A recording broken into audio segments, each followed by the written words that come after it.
दोस्तों, स्वागत है आपका आपके अपने चैनल जीके विथ आर्या में। हम देख रहे थे लूसेंट सामान्य ज्ञान की बुक, जिसमें हम लोग भारत का भूगोल पढ़ रहे थे। हमने कुछ चैप्टर को पढ़ लिया है। आगे हमने सड़कों के बारे में देखा, सड़क मार्ग। अब हम लोग आगे देखेंगे रेल परिवहन, रेल मार्ग के बारे में देखेंगे। और भी जो चैप्टर थे इसमें वो हम कंप्लीट करा दिए हैं। आपको 2-3 पार्ट में वीडियो आया है, आप लोग उसको देख के रिवीजन कीजिए। आगे अगला पार्ट आपको स्टार्ट करते हैं पढ़ाना। चलिए पढ़ते हैं। भारतीय रेल एशिया की दूसरी सबसे बड़ी नेटवर्क है तथा एकल सरकारी स्वामित्व वाली विश्व की चौथी सबसे बड़ी नेटवर्क है। पहले 3 स्थान पर क्रमशः यूएसए, चीन एवं रूस है। भारतीय रेल विश्व का सबसे बड़ा नियोक्ता है। भारतीय रेल विश्व का सबसे बड़ा नियोक्ता है। आगे देखते हैं नोट। बेल्जियम में रेल घनत्व सर्वाधिक अर्थात प्रति 6.5 वर्ग किमी क्षेत्र पर लगभग 1 किलोमीटर पाया जाता है। आगे ये दिया है एक चार्ट। देश में 3 प्रकार की रेल लाइनें हैं, बड़ी लाइन, मीटर गेज और नैरो गेज।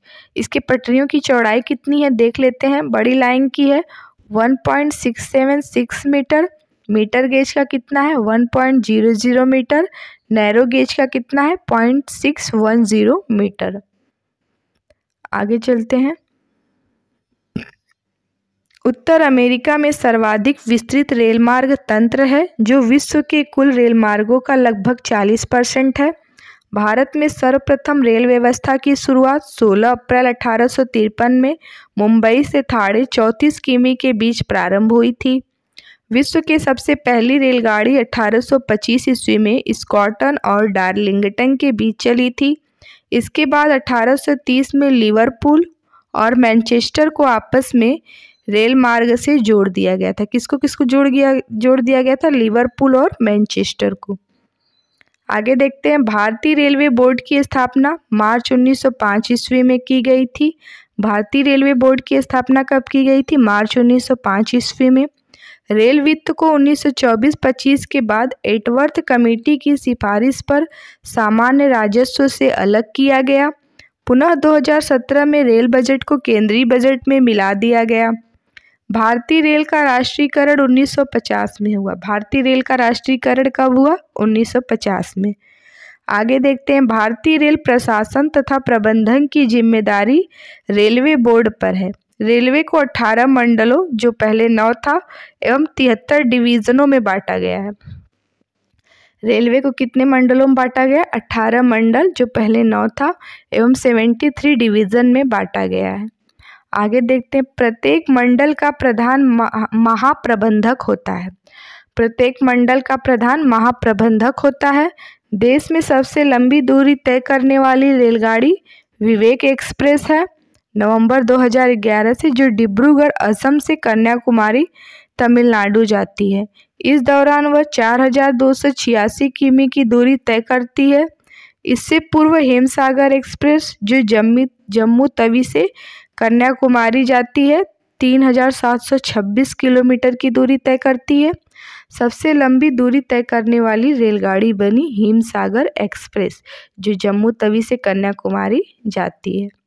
आगे देखते हैं। भारत में सबसे तेज गति से चलने वाली वंदे भारत है ट्रेन। यह लोकोमोटिव लैस ट्रेन है, जिसका संचालन विभिन्न रूटों पर किया जा रहा है। इसकी अधिकतम गति 180 किमी पर घंटा है, लेकिन अभी इसे 160 किमी पर घंटा की गति से ही चलाया जा रहा है। नई दिल्ली में भोपाल जाने वाली वंदे भारत एक्सप्रेस सबसे तेज चलने वाली ट्रेन मानी जाती है। आगे डायमंड क्रॉसिंग। वैसी जगह जहां चारों दिशाओं से ट्रेन आती है उसे डायमंड क्रॉसिंग कहते हैं। ऐसी जगह जहां चारों दिशाओं से ट्रेन आती है उसे क्या कहते हैं? Diamond crossing. यहाँ एक ही जगह पर रेल की 4 पटरियां क्रॉस होती हैं। इस वजह से यहाँ पर डायमंड का आकार बनता है, इसलिए इस क्रॉसिंग का नाम डायमंड क्रॉसिंग पड़ा। भारत में डायमंड क्रॉसिंग सिर्फ एक ही जगह पर है, और यह जगह कहाँ है? महाराष्ट्र के नागपुर में। नागपुर के संप्रीति नगर स्थित मोहन नगर में यह डायमंड क्रॉसिंग है। कहाँ पर है? मोहन नगर में। आगे देखते हैं। भारत के रेल मंडल एवं उनके मुख्यालय के बारे में देखते हैं। रेल मंडल और उसका मुख्यालय दिया है। उत्तरी रेलवे का मुख्यालय नई दिल्ली में है। दक्षिणी रेलवे का चेन्नई में है।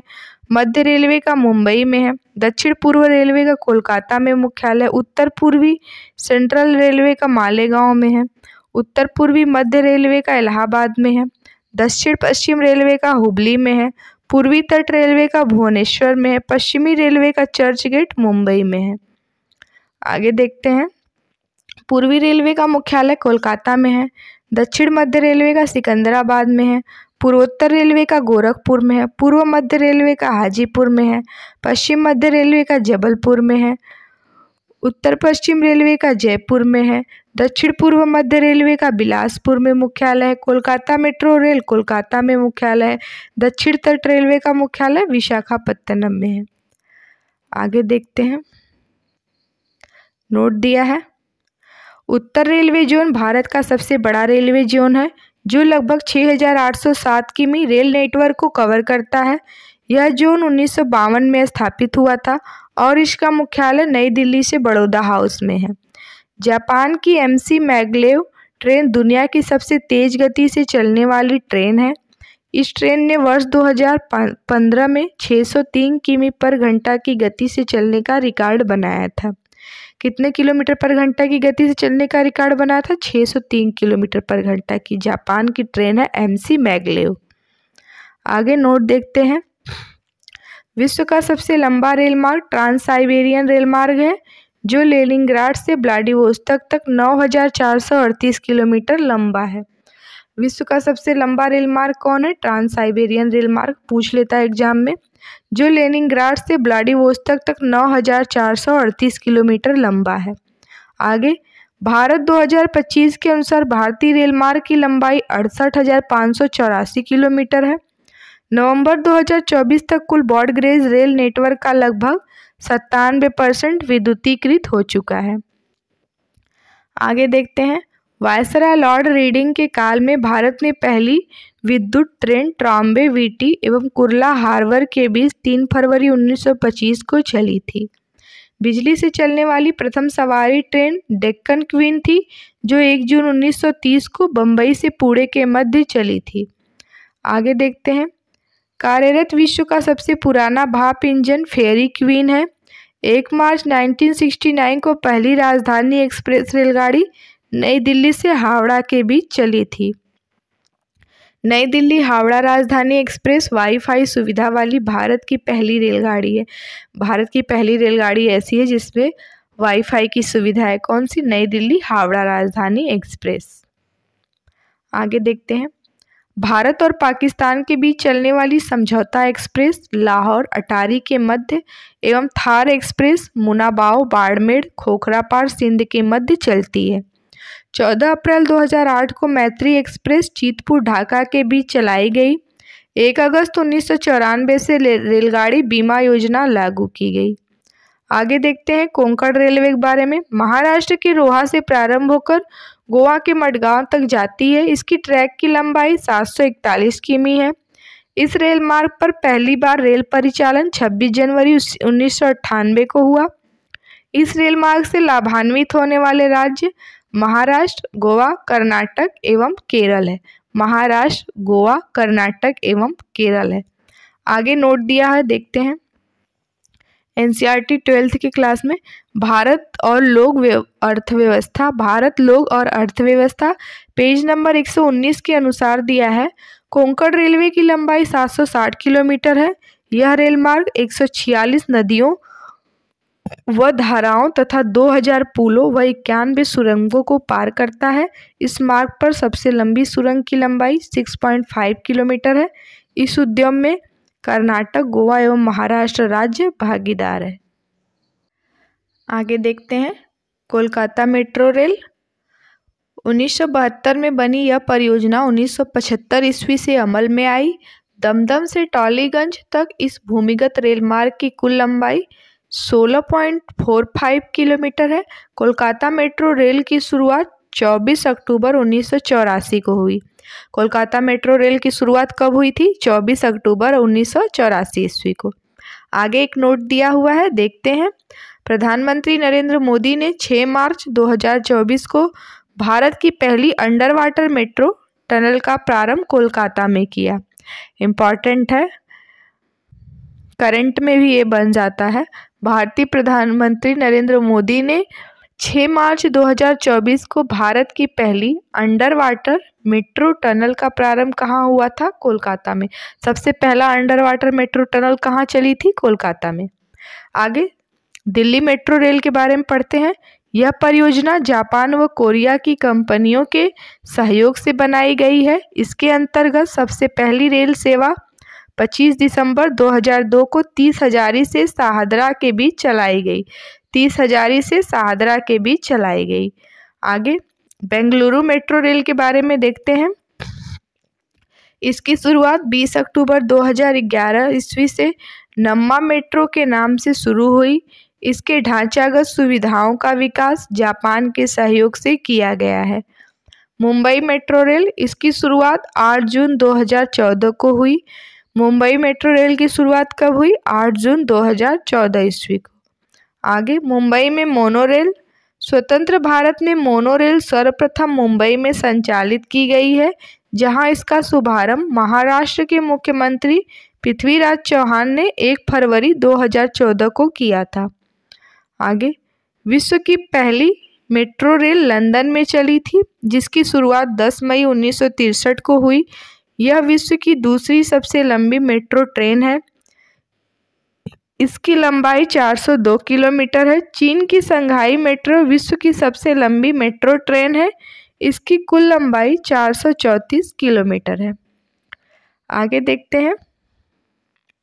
रेल इंजन निर्माण के कारखाने चितरंजन, वाराणसी तथा भोपाल में स्थित है।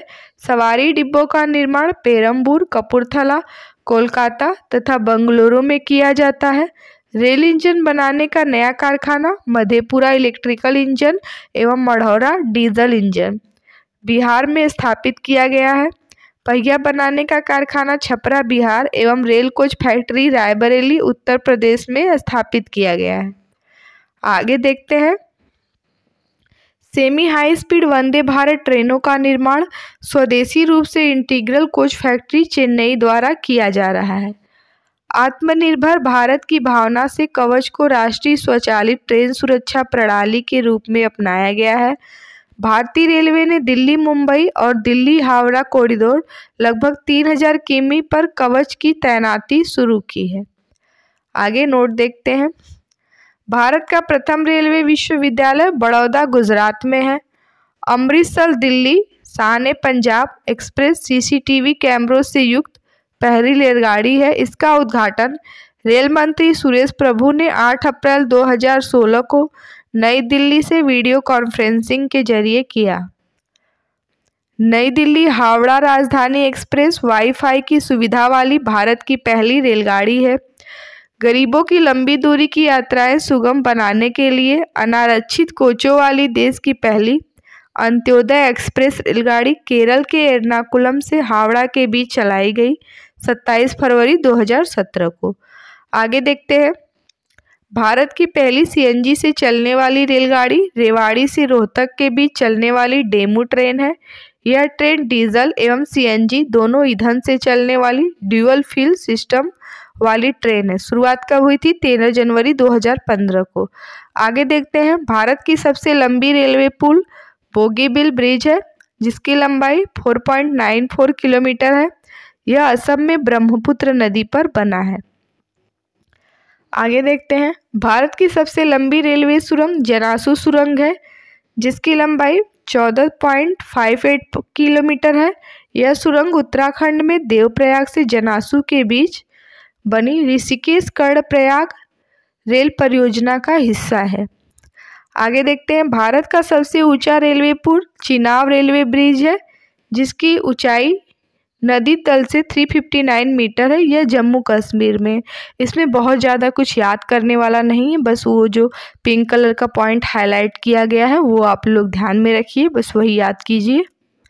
यहाँ से बहुत ज़्यादा क्वेश्चन नहीं बनता है, एक आध दो क्वेश्चन पूछ लेता है किसी किसी एग्जाम में। आगे चलते हैं। भारत में सबसे अधिक ऊंचाई पर स्थित रेलवे स्टेशन घूम स्टेशन, जो पश्चिम बंगाल के दार्जिलिंग में स्थित है। आप लोग दार्जिलिंग घूमने जाइएगा तो यहाँ ज़रूर जाइएगा। सबसे हाईएस्ट, सबसे ऊंचाई पर स्थित ये रेलवे स्टेशन है, घूम रेलवे स्टेशन। और घूम मॉनेस्ट्री भी है वहाँ पे, और घूम रेलवे स्टेशन भी है, जो सबसे अधिक ऊंचाई पर स्थित है भारत में। और ये पश्चिम बंगाल के कहाँ पड़ता है? दार्जिलिंग में। तो आप लोग जब भी जाइएगा दार्जिलिंग घूमने, घूम स्टेशन ज़रूर जाइएगा। टॉय ट्रेन जाती है, वो घूम स्टेशन तक आप लोग को घुमा देती है। आगे चलते हैं। नोट: दुनिया का सबसे अधिक ऊंचाई पर स्थित रेलवे स्टेशन तांगगुला स्टेशन है, जो तिब्बत, चीन में स्थित है। आगे, यूनेस्को द्वारा भारत के 4 भारतीय रेल मार्गों को विश्व विरासत सूची में शामिल किया गया है। दार्जिलिंग हिमालय रेलवे, उपनाम toy train. Chhatrapati Shivaji terminal, Nilgiri mountain railway, उपनाम ब्लू माउंटेन ट्रेन। कालका शिमला रेलवे, उपनाम टॉय ट्रेन। आगे, भारतीय रेलवे द्वारा 5 अगस्त 2016 को प्रथम बार रेल गीत हमें प्यार है भारतीय रेल से अपनाया गया। 3 मिनट के इस गीत को सत्यप्रकाश ने लिखा है और श्रवण के संगीत निर्देशन में उदित नारायण और कविता कृष्णमूर्ति ने गाया है। आगे नोट देखते हैं। महात्मा गांधी ने कहा था, भारतीय रेलवे ने विविध संस्कृति के लोगों को एक साथ लाकर भारत के स्वतंत्रता संग्राम में योगदान दिया है। हमने सड़क परिवहन देखा, रेल परिवहन देखा, अब हम देखेंगे वायु परिवहन। भारत में वायु परिवहन की शुरुआत 1911 ईस्वी में हुई, जब इलाहाबाद से नैनी के बीच विश्व की सर्वप्रथम विमान डाक सेवा का परिवहन किया गया। 1933 ईस्वी में इंडियन नेशनल एयरवेज कंपनी की स्थापना हुई। 1953 ईस्वी में सभी वैमानिक कंपनियों का राष्ट्रीयकरण करके उन्हें 2 नवनिर्मित निगमों के अधीन रखा गया, भारतीय विमान निगम और एयर इंडिया। आगे देखते हैं। भारतीय विमान निगम और एयर इंडिया के से अधिनियमित रखा गया। आगे देखते हैं। भारतीय विमान निगम, इंडियन एयरलाइंस देश के आंतरिक भागों के अतिरिक्त सीमावर्ती देश नेपाल, पाकिस्तान, श्रीलंका, बांग्लादेश, मालदीव, म्यांमार एवं अफगानिस्तान को सेवाएं उपलब्ध कराता है। एयर इंडिया विदेशियों के लिए सेवाएं उपलब्ध कराता है। आगे देखते हैं।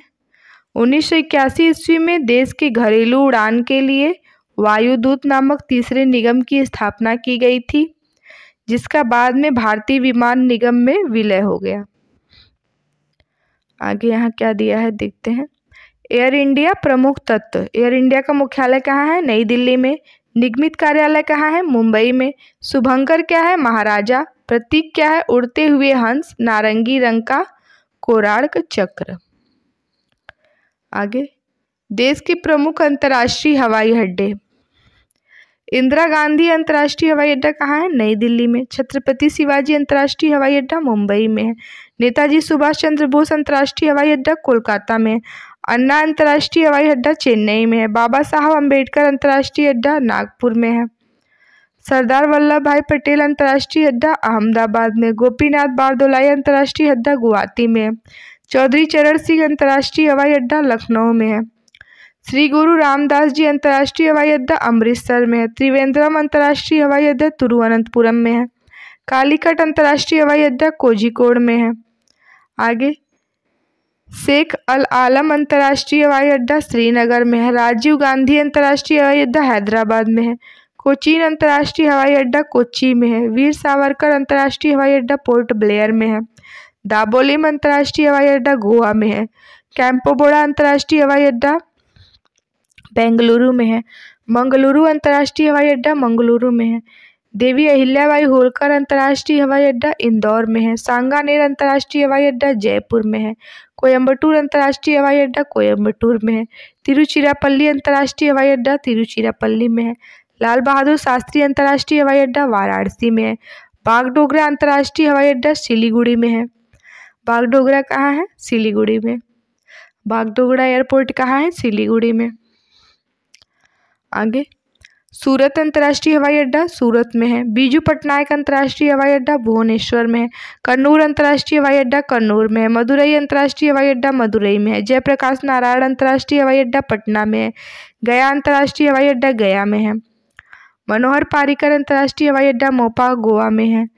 इम्फाल अंतर्राष्ट्रीय हवाई अड्डा इम्फाल में है। शेख आलम अंतर्राष्ट्रीय हवाई अड्डा श्रीनगर में है। आगे, पूर्णतः सौर शक्तिकृत विश्व का प्रथम अंतर्राष्ट्रीय हवाई अड्डा है। आगे कुछ अन्य प्रमुख हवाई अड्डा दिया हुआ है, देखते हैं। बिरसा मुंडा हवाई अड्डा कहाँ है? रांची में।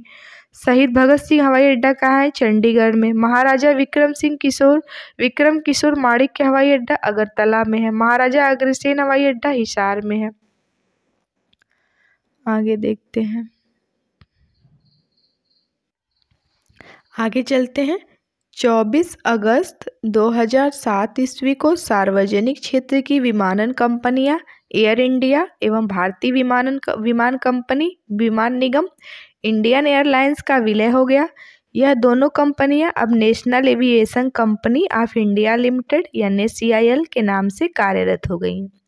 कंपनी का ब्रांड नाम क्या है? Air India. आगे एक नोट दिया हुआ है, देखते हैं। वर्तमान में एयर इंडिया का स्वामित्व टाटा के पास है। टाटा समूह की holding company Thales private limited ने 8 अक्टूबर 2021 को 18,000 करोड़ रुपए की बोली लगाकर अधिकृत की। 27 जनवरी 2022 को अधिग्रहण की प्रक्रिया को पूरा कर एयर इंडिया का प्रबंधन एवं नियंत्रण संभाल लिया। इस बात की पुष्टि टाटा सन्स के चेयरमैन N चंद्रशेखरन ने की। करीब 69 वर्षों के बाद फिर से एयर इंडिया की कमान टाटा समूह के हाथों में आ गई है। आगे देखते हैं, पवन हंस लिमिटेड। इसकी स्थापना, पवन हंस लिमिटेड के बारे में देखते हैं। इसकी स्थापना अक्टूबर 1985 की गई थी। इसकी स्थापना का मुख्य उद्देश्य तेल क्षेत्र को तेल की खोज के लिए हेलीकॉप्टर सेवाएं उपलब्ध कराना। इसका पंजीकृत कार्यालय नई दिल्ली में है। यह हेलीकॉप्टर सेवाएं प्रदान करने वाली एशिया की सबसे बड़ी कंपनियों में शामिल है। वर्तमान में 2020 में इसके पास 43 हेलीकॉप्टर का बेड़ा है। आगे देखते हैं, पवन हंस हर वर्ष मई, जून एवं सितंबर, अक्टूबर में यात्रा के दौरान फाटा से केदारनाथ तक हेलीकॉप्टर की सेवाएं उपलब्ध कराती है। इंदिरा गांधी राष्ट्रीय उड़ान अकादमी की स्थापना देश में कॉमर्शियल पायलटों की उड़ान और ग्राउंड प्रशिक्षण के स्तर में सुधार के लिए रायबरेली उत्तर प्रदेश के फुर्सतजंग में की गई है। राजीव गांधी राष्ट्रीय विमानन विश्वविद्यालय की स्थापना भी फुर्सतजंग में ही की गई है। आगे देखते हैं, भारतीय विमानपत्तनम प्राधिकरण का गठन 1 अप्रैल 1995 ईस्वी को किया गया था। प्राधिकरण देश के अंतर्राष्ट्रीय हवाई अड्डे, घरेलू हवाई अड्डे और नागरिक विमान टर्मिनलों का प्रबंधन करता है। आगे एक नोट दिया हुआ है, देखते हैं। नगर विमानन मंत्रालय ने मार्च 2020 में आवश्यक वस्तुओं की आपूर्ति में तेजी को सुनिश्चित करने के लिए जीवन रेखा उड़ान सेवा शुरू की। इसके तहत देश के सभी भागों तक व्यक्तिगत संरक्षणात्मक साधन, PPE तथा दवाओं इत्यादि की आपूर्ति की गई। आगे जल परिवहन के बारे में देखते हैं। केंद्रीय अंतर्देशीय जलमार्ग प्राधिकरण की स्थापना 1987 ईस्वी में की गई थी। इसका मुख्यालय कोलकाता में है। देश के जलमार्गों को 2 भागों में बांटा गया है। पहला, आंतरिक जलमार्ग। यह परिवहन नदियों, नहरों एवं झीलों के द्वारा होता है। देश में जहाज़ों के जरिए होने वाली कुल माल ढुलाई के केवल 1% की ही ढुलाई अंतर्देशीय जलमार्गों से होती है। राष्ट्रीय जलमार्ग अधिनियम 2016 के तहत 111 अंतर्देशीय जलमार्गों को राष्ट्रीय जलमार्ग घोषित किया गया है। हल्दिया से इलाहाबाद तक जलमार्ग को 22 अक्टूबर 1986 को राष्ट्रीय जलमार्ग संख्या 1 घोषित किया गया है। आगे देखते हैं, सामुद्रिक जलमार्ग। भारत की लगभग 7,517 किमी लंबी समुद्री रेखा है। यह मुख्य भूमि के पश्चिमी और पूर्वी भागों में फैली है। यह देश के व्यापार के लिए एक महत्वपूर्ण प्राकृतिक संसाधन है। भारत में 13 बेड़े और लगभग 200 छोटे पत्तन हैं। देश के व्यापार की कुल मात्रा का 95% और मूल्य की दृष्टि से 68% का व्यापार समुद्री मार्ग से होता है। आगे NW1, यह भारत का सबसे लंबा जलमार्ग है जो गंगा भागीरथी हुगली नदी प्रणाली पर स्थित है। किस नदी प्रणाली पर स्थित है? गंगा भागीरथी हुगली नदी प्रणाली पर। NW2, यह असम में ब्रह्मपुत्र नदी पर स्थित है। यह जलमार्ग उत्तर पूर्वी भारत को बांग्लादेश के माध्यम से मुख्य भूमि से जोड़ता है। किसके माध्यम से जोड़ता है? बांग्लादेश के माध्यम से मुख्य भूमि को जोड़ता है, NW2। आगे NW3 के बारे में देखेंगे। NW3 इसे वेस्ट कोस्ट कैनाल भी कहा जाता है। यह केरल के कोट्टापुरम से कोल्लम तक फैला है। यह भारत का पहला राष्ट्रीय जलमार्ग है जिसे पूरे मार्ग पर 24 घंटे नौवहन की सुविधा उपलब्ध है। जल मार्ग में प्राकृतिक झीलें, बैकवाटर, नहरें और नदी के हिस्से शामिल हैं। NW4 यह जलमार्ग तेलंगाना, आंध्र प्रदेश, तमिलनाडु और पुडुचेरी को जोड़ता है।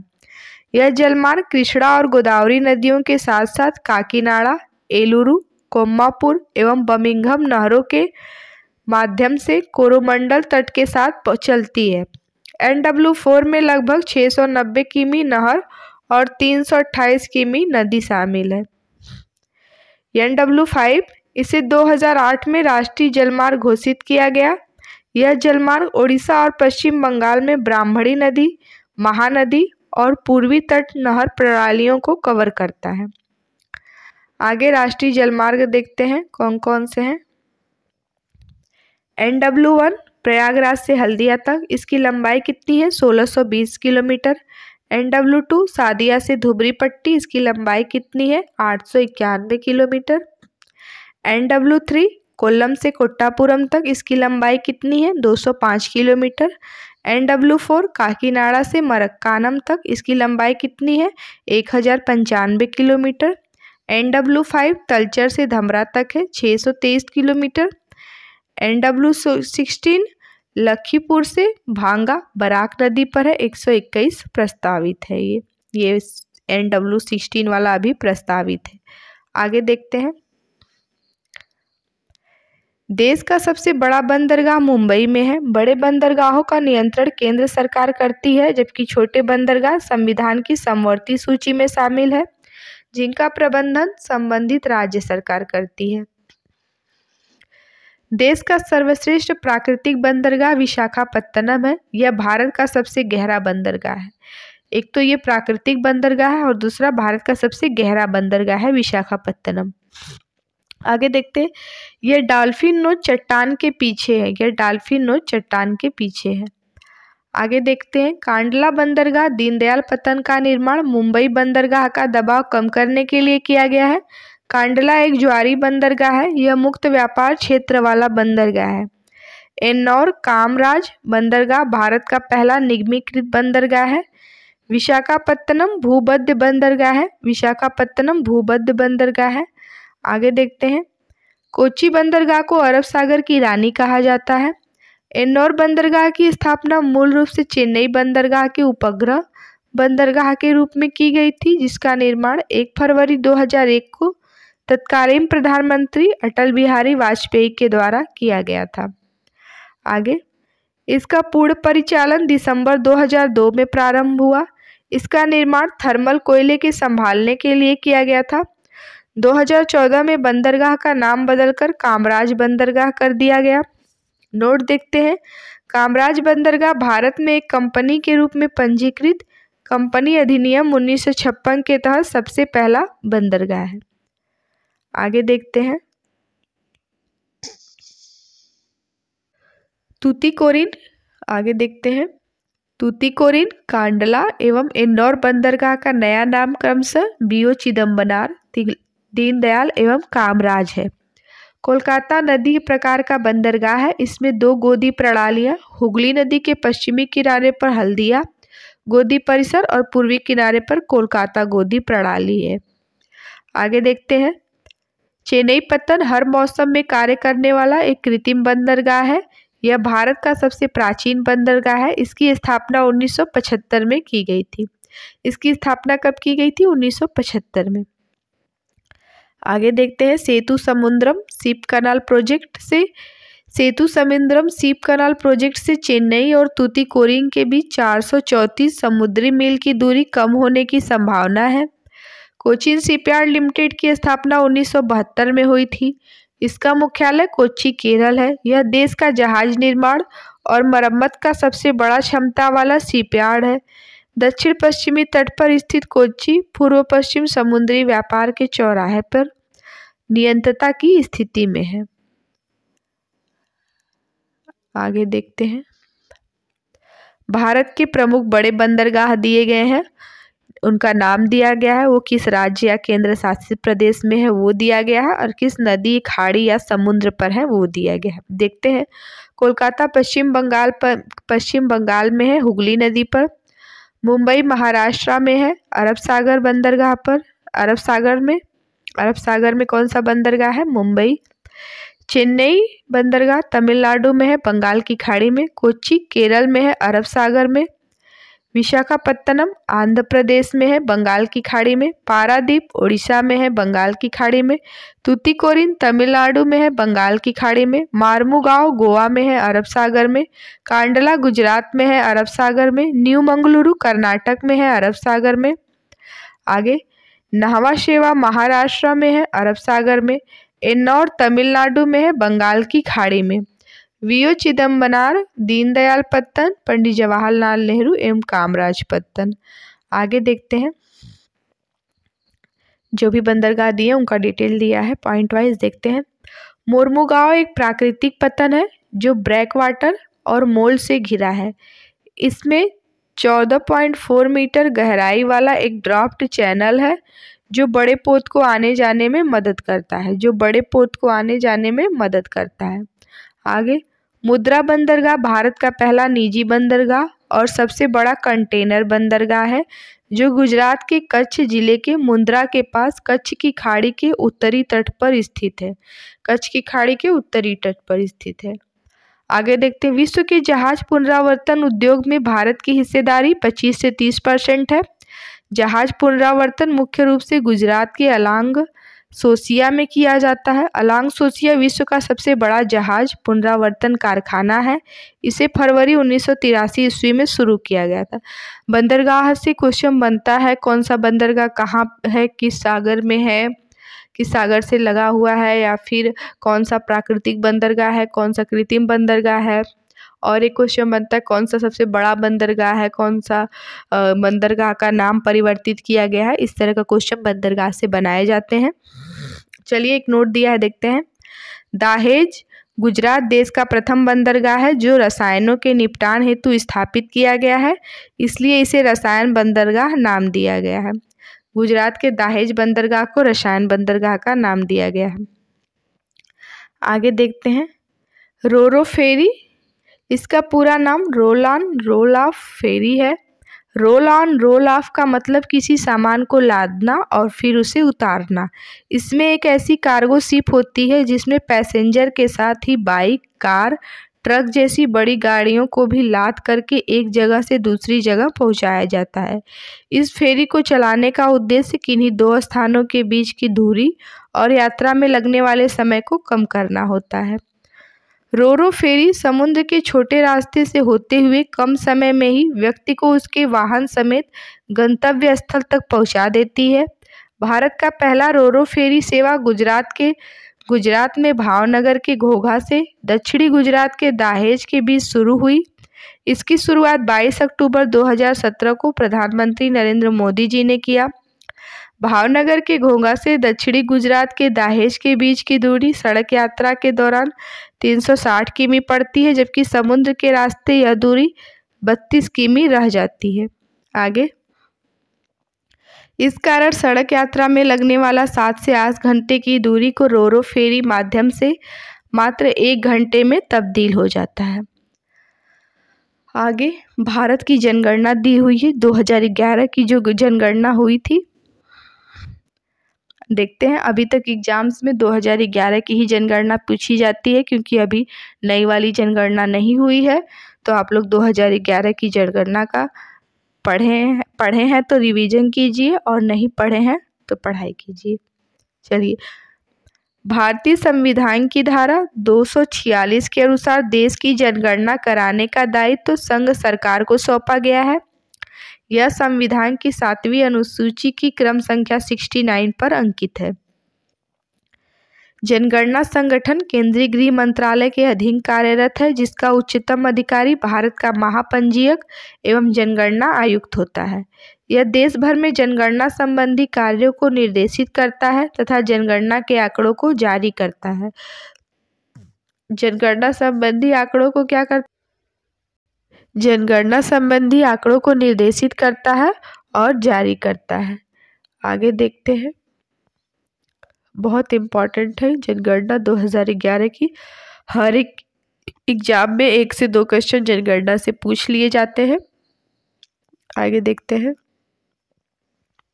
2011 की जनगणना यानी 15वीं जनगणना थी। 2011 की जो जनगणना थी वो 15वीं जनगणना थी। स्वतंत्र भारत की 7वीं जनगणना की शुरुआत महापंजीयक एवं जनगणना आयुक्त के द्वारा 1 अप्रैल 2010 से हुई है। सितंबर 2010 ईस्वी को केंद्रीय मंत्रिमंडल ने जाति आधारित जनगणना 1931 ईस्वी के बाद पहली बार स्वीकृति प्रदान कर दी, जो अलग से जून 2011 से सितंबर 2011 के बीच हुई थी। जून 2011 से सितंबर 2011 के बीच हुई थी। आगे, जनगणना 2011 का शुभंकर प्रगणक शिक्षिका थी तथा इसका आदर्श वाक्य था, हमारी जनगणना हमारा भविष्य। इम्पॉर्टेंट है, हमारी जनगणना हमारा भविष्य, इसका आदर्श वाक्य था। आगे देखते हैं, भारत में जनगणना की शुरुआत 1872 में लॉर्ड मेयो के कार्यकाल में हुई। भारत में नियमित जनगणना की शुरुआत 1881 ईस्वी में लॉर्ड रिपन के कार्यकाल में हुई थी। 1881 में जनगणना आयुक्त W. प्लोडन थे। वही स्वतंत्र भारत की पहली जनगणना 1951 ईस्वी के समय जनगणना आयुक्त R. गोपालास्वामी थे, 1949 से 1953 ईस्वी। आगे देखते हैं, आधुनिक विश्व में सर्वप्रथम व्यवस्थित रूप से जनगणना कराने का श्रेय स्वीडन को है, जहां 1749 ईस्वी में पहली बार जनगणना कराई गई थी। आगे 10 की जनगणना की शुरुआत 1790 ईस्वी से अमेरिका में हुई। 1801 ईस्वी में इंग्लैंड में जनगणना प्रारंभ हुई। 1838 में जनसंख्या वृद्धि के लॉजिस्टिक समीकरण मॉडल को पियरे फ्रांकोइस वेरहुल्स्ट ने प्रकाशित किया। आगे कुछ प्रमुख परिभाषाएं दी हुई हैं, देखते हैं। जनसंख्या घनत्व, डेंसिटी ऑफ पॉपुलेशन। देखते हैं, जनसंख्या घनत्व का तात्पर्य प्रति वर्ग किमी में निवासित औसत जनसंख्या से। प्रति किलोमीटर में कितनी जनसंख्या निवास करती है उसे जनसंख्या घनत्व कहते हैं। आगे, जनसंख्या घनत्व इक्वल टू कुल जनसंख्या अपान कुल क्षेत्रफल। आगे लिंगानुपात दिया है, देखते हैं। लिंगानुपात, सेक्स रेशियो, प्रति 1000 पुरुषों की तुलना में स्त्रियों की संख्या को लिंगानुपात कहते हैं। लिंगानुपात स्त्रियों की संख्या अपान पुरुषों की संख्या इंटू 1000। आगे तीसरा, शिशु लिंगानुपात, 0 से 6 वर्ष। जनसंख्या 0 से 6 आयु समूह में प्रति 1000 पुरुषों की तुलना में उसी आयु समूह में स्त्रियों की संख्या को शिशु लिंगानुपात कहा जाता है। शिशु लिंगानुपात 0 से 6 वर्ष, बालिकाओं की संख्या अपान बालकों की संख्या इंटू 1000। आगे साक्षरता दर दिया है, देखते हैं। लिटरेसी रेट, 7 वर्ष या उससे अधिक का व्यक्ति जो किसी भाषा को समझ सकता हो और उसे लिख या पढ़ सकता हो साक्षर लिटरेट कहलाता है। 7 वर्ष और उससे अधिक आयु वाली कुल जनसंख्या में साक्षरों के प्रतिशत को जनसंख्या का साक्षरता दर कहते हैं। साक्षरता दर इक्वल टू साक्षरों की संख्या अपान 7 प्लस आयु वाली जनसंख्या इंटू 100। 10 की वृद्धि दर देखते हैं। डिकेडल ग्रोथ रेट, यह 10 वर्षों के मध्य जनसंख्या में हुई प्रतिशत वृद्धि को व्यक्त करता है। 10 की वृद्धि दर वर्तमान जनसंख्या माइनस पूर्व जनसंख्या अपान पूर्व जनसंख्या इक्वल टू 100। आगे देखते हैं शिशु मृत्यु दर। शिशु मृत्यु दर प्रति 1000 जीवित जन्मे शिशुओं की संख्या के अनुपात में 1 वर्ष से कम आयु वाले मृत शिशुओं की संख्या को दर्शाती है। यानी शिशु मृत्यु दर किसी वर्ष में प्रति 1000 जीवित जन्म पर उसी वर्ष में मृत शिशुओं की संख्या है। आगे देखते हैं, थोड़ा सा जुकाम हुआ है इसलिए आवाज़ में प्रॉब्लम आ रही होगी, थोड़ा सा आप लोग मैनेज कर लीजिएगा। चलिए देखते हैं। जनगणना 2011 ईस्वी के तहत देश में पहली बार राष्ट्रीय जनसंख्या register NPR national population register तैयार किया जा रहा है, जिसमें देश के सभी नागरिकों के कुल 15 विवरण दर्ज कराने के अतिरिक्त 15 वर्ष एवं इससे ऊपर के वय के सभी नागरिकों के बायोमेट्रिक्स आंकड़े एकत्र किए जा रहे हैं। आगे नोट देखते हैं। राष्ट्रीय जनसंख्या नीति 2000 के अनुसार वर्ष 2045 ईस्वी तक जनसंख्या स्थिरता प्राप्त करने का लक्ष्य है। आगे देखते हैं। 2001 ईस्वी में जनगणना में भारत का प्रशासनिक विभाजन 593 जिलों में किया गया था, जबकि 2011 की जनगणना में यह विभाजन 640 जिलों में किया गया है। स्पष्ट है कि एक दशक की अवधि 2001 से 2011 ईस्वी में कुल 47 नए जिले बने हैं। महान विभाजक वर्ष देखते हैं। भारत के जनांकीय इतिहास में 1921 ईस्वी को महान विभाजक की संज्ञा दी जाती है। 1911 से 1921 ईस्वी के दौरान भारत में जनसंख्या की 10 की वृद्धि ऋणात्मक हो गई थी। फलस्वरूप इस दशक में भारत की जनसंख्या में 77 लाख की कमी आई, इसलिए 1921 ईस्वी को विभाजक वर्ष की संज्ञा दी गई। 1921 ईस्वी को किस वर्ष की संज्ञा दी गई थी? विभाजक वर्ष की। आगे देखते हैं। भारत की जनसंख्या में सर्वाधिक औसत वार्षिक घातीय वृद्धि दर 1961 से 1971 ईस्वी के दौरान दर्ज की गई थी। जनगणना से संबंधित प्रमुख आंकड़े दिए हुए हैं, देखते हैं। 2011 की जनगणना के अनुसार भारत की कुल जनगणना इकाई दहाई 1,21,08,54,977 है। तो आप लोग ऐसे नहीं याद कीजिएगा, आप लोग याद कीजिएगा ऐसे 121,08,54,977 ऐसे याद कर लीजिएगा, जिसमें 62, 32, 70, 258, 51.47% पुरुष एवं 48.53% महिलाएं हैं। तो जब भी जनसंख्या पूछा जाता है तो ये परसेंट में पूछा जाता है कि 2011 की जनगणना के अनुसार पुरुषों का जनसंख्या कितने प्रतिशत है, महिलाओं का कितना है। तो ये आप परसेंटेज वाला याद के रखिएगा, ये नहीं भी याद रहेगा तो कोई बात नहीं है। तो 51.47% पुरुष है और 48.53% महिलाएं हैं। 2021 की जनगणना के अनुसार भारत की कुल जनसंख्या विश्व की कुल जनसंख्या का 17.5% है। जनसंख्या में वार्षिक वृद्धि दर 1.97% से घटकर 1.64% हो गई है, जबकि 10 की वृद्धि दर 21.54% से घटकर 17.7% हो गई है। नागालैंड की 10 की वृद्धि दर ऋणात्मक 0.6% रही है। तो ऋणात्मक 10 की वृद्धि दर किस राज्य की रही है? नागालैंड की। आगे चलते हैं।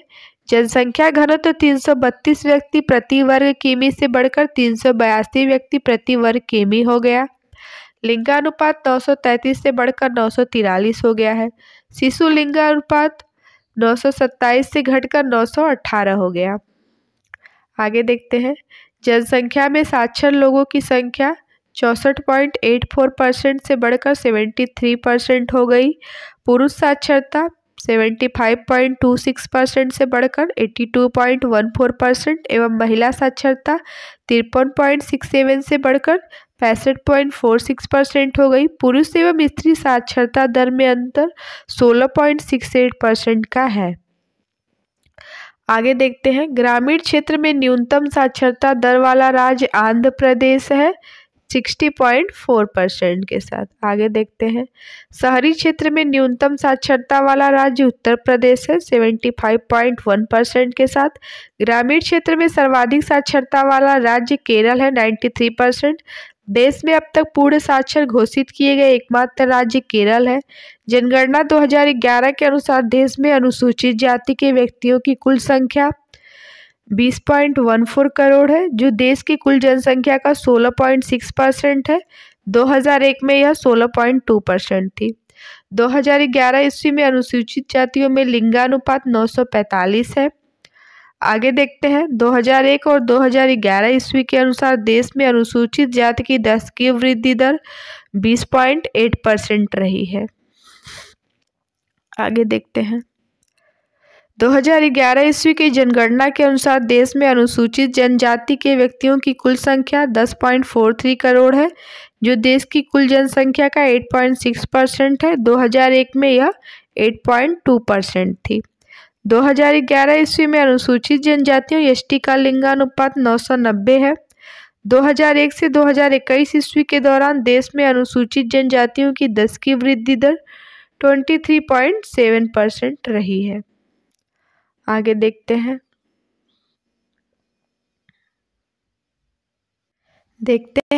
जनगणना 2011 के अनुसार देश की कुल जनसंख्या में नगरीय जनसंख्या 31.2% है, जबकि ग्रामीण जनसंख्या 68.8% है।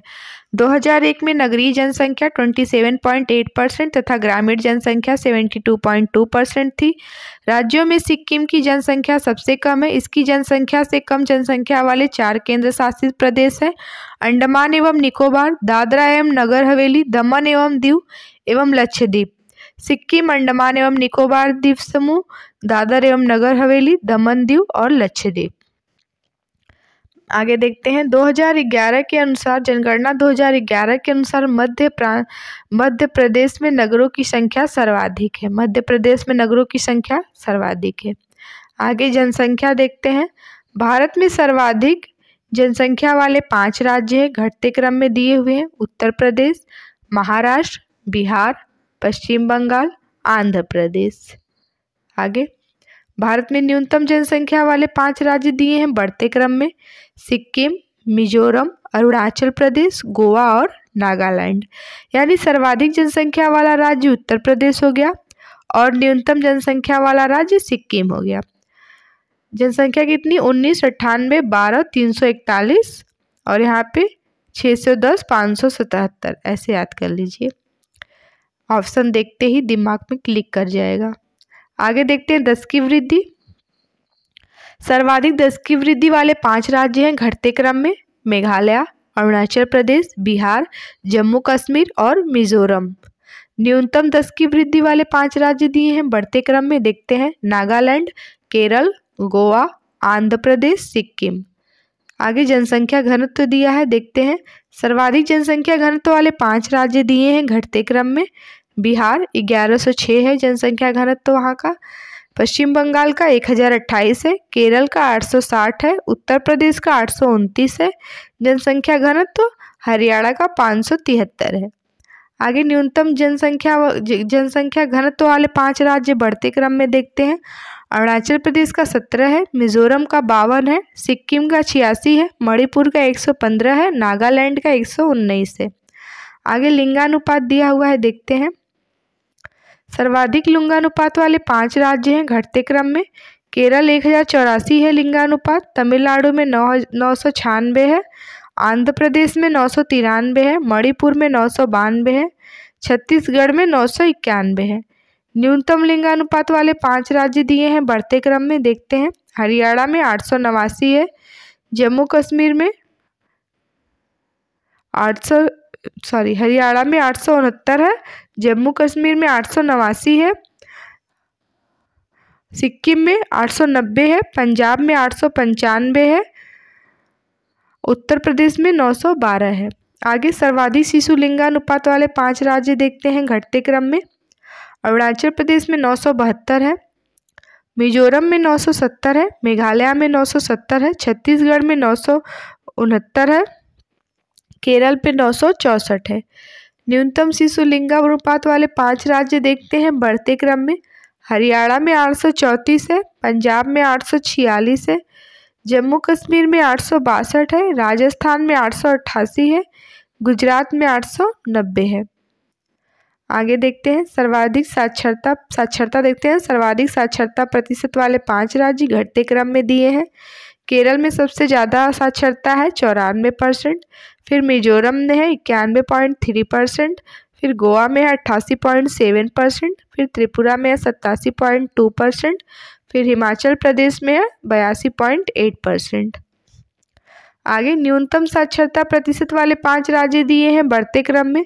बिहार पे है 61.8%, अरुणाचल प्रदेश में 65.4%, राजस्थान में 66.1%, झारखंड में 66.4%, आंध्र प्रदेश में 67%।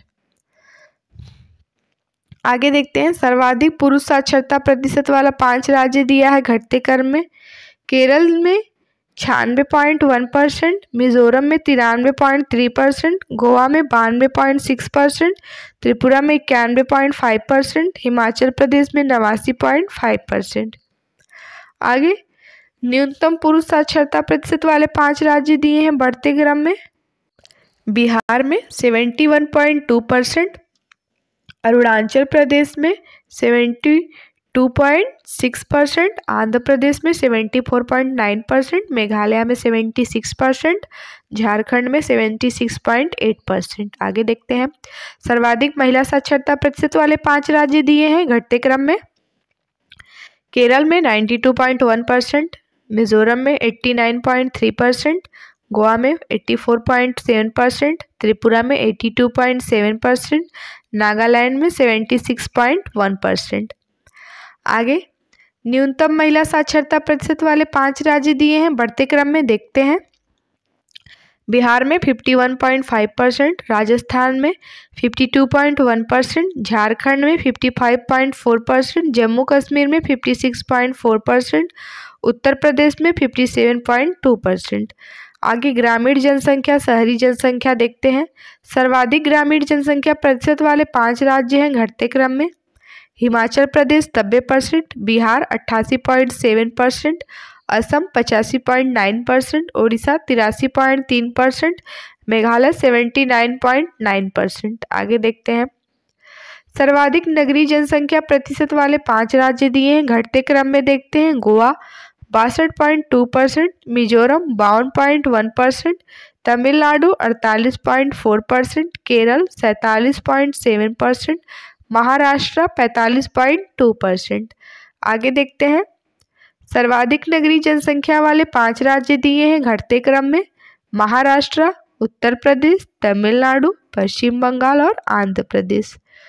आगे दिया न्यूनतम नगरीय जनसंख्या वाले 5 राज्य बढ़ते क्रम में। सिक्किम, आंध्र प्रदेश, नागालैंड, मिजोरम और मेघालय। आगे अनुसूचित जाति और जनजाति दिया है, देखते हैं। सर्वाधिक अनुसूचित जाति एससी जनसंख्या प्रतिशत वाले 5 राज्य घटते क्रम में दिया है। पंजाब 31.9%, हिमाचल प्रदेश 25.2%, पश्चिम बंगाल 23.5%, उत्तर प्रदेश 20.7%, हरियाणा 20.2%। आगे चलते हैं सर्वाधिक अनुसूचित जाति एससी जनसंख्या वाले 5 राज्य दिए हैं घटते क्रम में। उत्तर प्रदेश, पश्चिम बंगाल, बिहार, तमिलनाडु, आंध्र प्रदेश।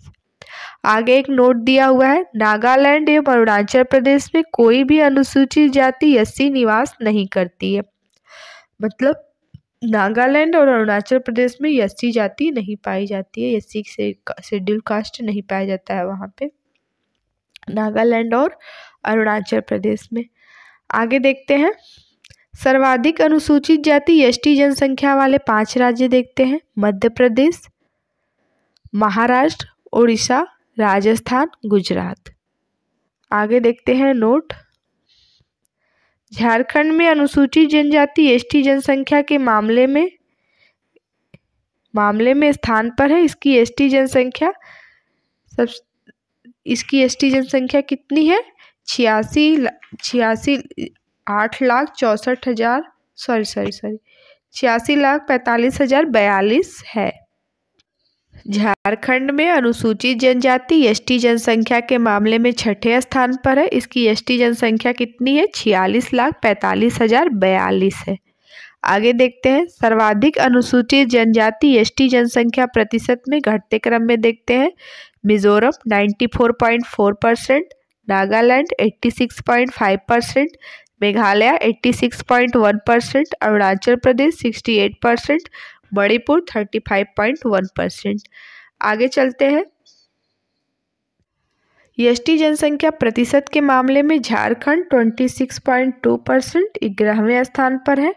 नोट क्या दिया है, हरियाणा एवं पंजाब में कोई भी अनुसूचित जाति एसटी निवास नहीं करती है। हरियाणा और पंजाब में एसटी नहीं निवास करती, एसटी जनजाति नहीं पाई जाती है। आगे जनगणना 2011 केंद्र शासित प्रदेश देखते हैं। सर्वाधिक जनसंख्या वाला केंद्र शासित प्रदेश दिल्ली, तीसरे स्थान पर क्रमशः पुडुचेरी व चंडीगढ़ व न्यूनतम जनसंख्या वाला केंद्र शासित प्रदेश लक्षद्वीप है। यहाँ से भी पूछ लिया जाता है क्वेश्चन। आगे किसी एग्जाम में आया था, यूपीपीसीएस 2024 में इसमें से आया था, कई सारा क्वेश्चन दे दिया था, सारा केंद्र शासित प्रदेश में से पूछा हुआ था। जो जनगणना पूछी हुई थी ना, वो केंद्र शासित प्रदेश से दे दिया था। आगे सर्वाधिक 10 की वृद्धि वाले केंद्र शासित प्रदेश दादरा एवं नगर हवेली 55.9%। और यूपीपीसीएस 2024 के पेपर में यहाँ से 2 से 3 से 4 सवाल तक पूछे गए थे। कई सारे क्वेश्चन यहाँ से सीधे सीधे पूछे गए थे। चलिए देखते हैं। दूसरा एवं तीसरा स्थान क्रमशः दमन एवं दीव 53.8% के साथ पुडुचेरी 28.1% है। न्यूनतम 10 की वृद्धि दर केंद्र शासित प्रदेश लक्षद्वीप का कितना है, 6.3%। आगे चलते हैं। सर्वाधिक जनघनत्व वाले केंद्र शासित प्रदेश दिल्ली व न्यूनतम जनघनत्व वाला केंद्र शासित प्रदेश अंडमान व निकोबार है। जनघनत्व में दूसरा व तीसरा स्थान क्रमशः चंडीगढ़ व पुडुचेरी का है, चंडीगढ़ व पुडुचेरी का है। आगे देखते हैं। सर्वाधिक लिंगानुपात वाला केंद्र शासित प्रदेश पुडुचेरी व न्यूनतम लिंगानुपात वाले केंद्र शासित प्रदेश दमन व दीव है। लिंगानुपात में दूसरा स्थान लक्षद्वीप का है। आगे सर्वाधिक शिशु 0 से 6 वर्ष लिंगानुपात वाला केंद्र शासित प्रदेश अंडमान एवं निकोबार द्वीप समूह है, 968 है वहाँ। और न्यूनतम जनसंख्या लिंगानुपात वाला केंद्र शासित प्रदेश दिल्ली है, 8.71% है। लिंगानुपात में दूसरे स्थान पर पुडुचेरी 967 है। आगे सर्वाधिक साक्षरता प्रतिशत वाला केंद्र शासित प्रदेश लक्षद्वीप है, 91.8%। व न्यूनतम साक्षरता प्रतिशत वाला केंद्र शासित प्रदेश दादरा व नगर हवेली है, 76.2% है। साक्षरता प्रतिशत में दूसरा स्थान दमन एवं दीव का है, 87.1% के साथ। आगे चलते हैं। सर्वाधिक पुरुष साक्षरता वाला केंद्र शासित प्रदेश लक्षद्वीप एवं न्यूनतम पुरुष साक्षरता वाला केंद्र शासित प्रदेश दादरा व नगर हवेली 85.2% है। आगे सर्वाधिक महिला साक्षरता वाला केंद्र शासित प्रदेश लक्षद्वीप है, 87.9%। और न्यूनतम महिला साक्षरता वाला केंद्र शासित प्रदेश दादरा व नगर हवेली 64.3% है। आगे चलते हैं। केंद्र शासित प्रदेशों में सर्वाधिक नगरीय जनसंख्या एवं नगरीय जनसंख्या प्रतिशत दिल्ली का है व न्यूनतम नगरीय जनसंख्या प्रतिशत अंडमान निकोबार द्वीप समूह का है, 37.7%। जनसंख्या की दृष्टि से सबसे छोटा केंद्र शासित प्रदेश लक्षद्वीप है, 64,473। आगे सर्वाधिक शेड्यूल कास्ट जनसंख्या प्रतिशत वाला केंद्र शासित प्रदेश चंडीगढ़ है, 18.9% के साथ। लेकिन दिल्ली सर्वाधिक शेड्यूल कास्ट जनसंख्या वाला केंद्र शासित प्रदेश है।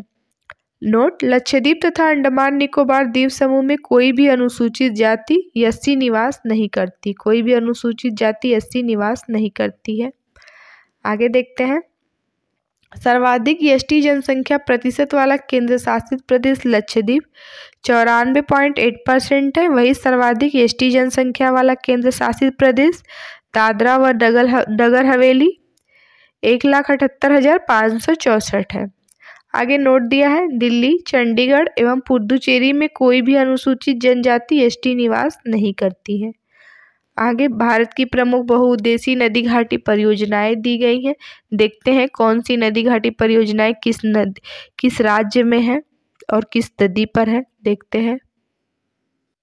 भारत की प्रमुख बहुउद्देशीय नदी घाटी परियोजनाएं। परियोजना का नाम लाभान्वित राज्य। कौन सी परियोजना है, किस नदी पर है, कौन सा लाभान्वित राज्य है, देखते हैं। भाखड़ा नांगल परियोजना सतलज नदी पर है। पंजाब, हरियाणा, हिमाचल प्रदेश व राजस्थान लाभान्वित राज्य हैं। व्यास परियोजना व्यास नदी पर है। कौन सा लाभान्वित राज्य है? राजस्थान, पंजाब, हरियाणा और हिमाचल प्रदेश। आगे दामोदर घाटी परियोजना दामोदर नदी पर है। झारखंड, पश्चिम बंगाल लाभान्वित राज्य है।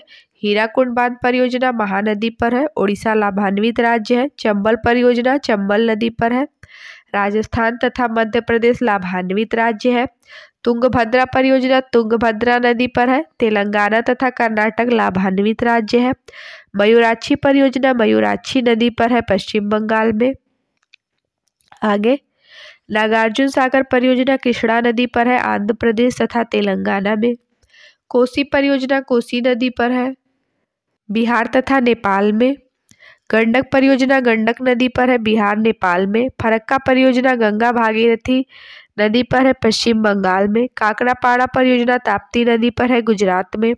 तवा परियोजना तवा नदी पर है, मध्य प्रदेश में। आगे नागपुर शक्तिगिरी परियोजना कोराड़ी नदी महाराष्ट्र में है। इंदिरा गांधी नहर परियोजना सतलज नदी पर है, राजस्थान, पंजाब एवं हरियाणा में। उकाई परियोजना ताप्ती नदी पर है, गुजरात में। पोचमपाल परियोजना गोदावरी नदी पर है, कर्नाटक में। मालप्रभा परियोजना मालप्रभा नदी पर है, कर्नाटक में। महानदी डेल्टा परियोजना महानदी में है, उड़ीसा में। आगे रिहंद परियोजना रिहंद नदी में है, उत्तर प्रदेश में। कुंडा परियोजना कुंडा नदी पर है, तमिलनाडु में। आगे दुर्गा बैराज परियोजना है, दामोदर नदी, पश्चिम बंगाल तथा झारखंड में। इडुक्की परियोजना पेरियार नदी, केरल में है। टिहरी बांध परियोजना भागीरथी नदी, उत्तराखंड में है। माता टीला परियोजना बेतवा नदी, उत्तर प्रदेश तथा मध्य प्रदेश में है। कोयना परियोजना कोयना नदी महाराष्ट्र में है। रामगंगा परियोजना रामगंगा नदी, उत्तर प्रदेश में है। ऊपरी कृष्णा परियोजना कृष्णा नदी कर्नाटक में है, अल्मेट्टी बांध। घाटप्रभा परियोजना घाटप्रभा नदी पर है, कर्नाटक में। भीमा परियोजना पवना नदी महाराष्ट्र में है। भद्रा परियोजना भद्रा नदी कर्नाटक में है। जायकावाड़ी परियोजना गोदावरी नदी महाराष्ट्र में है। आगे देखते हैं। आगे रंजीत सागर बांध परियोजना रावी नदी पर है, पंजाब में। हिडकल परियोजना घाटप्रभा नदी पर है, कर्नाटक में। सतलज परियोजना चिनाब नदी पर है, जम्मू कश्मीर में। नाथपा झाकरी परियोजना सतलज नदी पर है, हिमाचल प्रदेश में। पनामा परियोजना पनामा नदी पर है, गुजरात में। कोलडैम परियोजना सतलज नदी पर है, हिमाचल प्रदेश में। आगे कांगसावती परियोजना कांगसावती नदी पर है, पश्चिम बंगाल में। पराम्बिकुलर अलियार परियोजना 8 छोटी नदियां हैं, तमिलनाडु एवं केरल में। मुचकुंड परियोजना मुचकुंड नदी पर है, उड़ीसा एवं आंध्र प्रदेश में। आगे देखते हैं क्या दिया हुआ है। आगे और भी परियोजनाएं दी हुई है, कौन कौन सा लाभान्वित राज्य है दिया है, देखते हैं। गिरना परियोजना गिरना नदी महाराष्ट्र में है। शारदा परियोजना उत्तर प्रदेश में है। पूर्णा परियोजना पूर्णा नदी पर महाराष्ट्र में है। बारगी परियोजना बारगी नदी पर मध्य प्रदेश में। हंसदेव बंगो परियोजना हंसदेव नदी पर छत्तीसगढ़ में है। आगे दंडकारण्य परियोजना उड़ीसा और मध्य प्रदेश में। शरावती परियोजना शरावती नदी पर कर्नाटक में है। पंचेत बांध परियोजना दामोदर नदी पर झारखंड व पश्चिम बंगाल में है। गंगा सागर परियोजना चंबल नदी पर मध्य प्रदेश में। बाढ़ सागर परियोजना सोन नदी पर बिहार, उत्तर प्रदेश व मध्य प्रदेश में है। नर्मदा सागर परियोजना नर्मदा नदी पर मध्य प्रदेश तथा गुजरात में है। राणा प्रताप सागर परियोजना चंबल नदी पर है, राजस्थान में। जवाहर सागर परियोजना चंबल नदी पर है, राजस्थान में। सरहिंद नहर परियोजना सतलज नदी पर है, हरियाणा में। तुलबुल परियोजना झेलम नदी पर है, जम्मू कश्मीर केंद्र शासित प्रदेश में। दुलहस्ती परियोजना चिनाब नदी पर है, जम्मू कश्मीर में केंद्र शासित प्रदेश में है। तिलैया परियोजना बराकर नदी पर है, झारखंड में। ये इंपॉर्टेंट है, तिलैया परियोजना बराकर नदी पर है, झारखंड में। आगे सरदार सरोवर परियोजना नर्मदा नदी पर है, गुजरात, मध्य प्रदेश, महाराष्ट्र तथा राजस्थान। आगे बगलिहार परियोजना चिनाब नदी पर है, जम्मू कश्मीर केंद्र शासित प्रदेश में। करड़ा बांध माही नदी पर है, गुजरात में।